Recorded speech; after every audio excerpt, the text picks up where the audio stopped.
সাকিব মাশরাফি এখন আর ক্রিকেটার নন, তারা রাজনীতিবিদ। দেশে ফিরতে হলে ক্রীড়া প্রতিমন্ত্রীর মতো মামলা মোকাবেলা করেই আসতে হবে বলে মন্তব্য করেছেন বিসিবির অ্যাডহক কমিটির সদস্য রফিকুল ইসলাম। এ ব্যাপারে ক্রিকেট বোর্ড কোনো সহায়তা করবে না বলে স্পষ্ট জানিয়েছেন।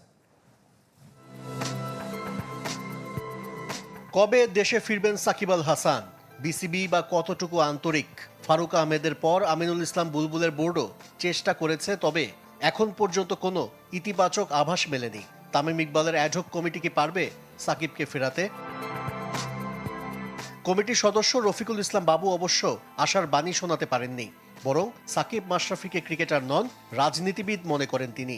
আমাদের আমিনুল হক মাননীয় যুব ক্রীড়া প্রতিমন্ত্রী, সে কিন্তু রাজনীতিতে এসে খেলাধুলা ছেড়ে, যেহেতু তারা রাজনীতিবিদ এখন, তারা কিন্তু এক খেলোয়াড় আরেকটা জিনিস, রাজনীতিবিদ এখন তারা রাজনৈতিকভাবে যে জিনিসগুলি মোকাবেলা করা অর্থাৎ আইনকে ফেস করে তারা যদি দেশে আসতে পারে, ক্লিন হয়ে আসতে পারে, মোস্ট ওয়েলকাম।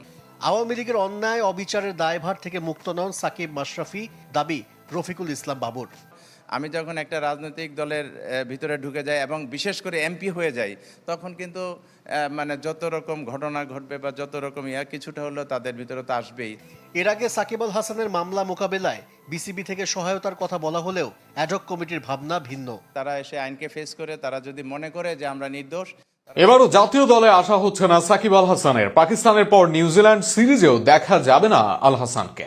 প্রতি সিরিজে সাকিব আল হাসানের নাম বিক্রি করে সমর্থকদের নজর কাটছে বিসিবি।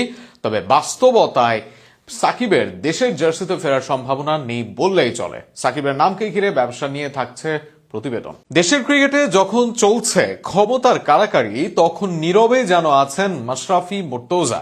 অথচ একটা সময় ম্যাচকে ধরা হতো দেশের ক্রিকেটের পরবর্তী কর্তা।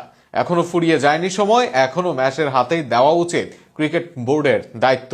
সেখানেই ক্রিকেটের উন্নয়নের পথ দেখাতে পারবেন সাবেক এই অধিনায়ক। ক্রিকেটের বড় পরিবর্তনে ম্যাচের দায়িত্ব নেওয়া নিয়ে থাকছে প্রতিবেদন।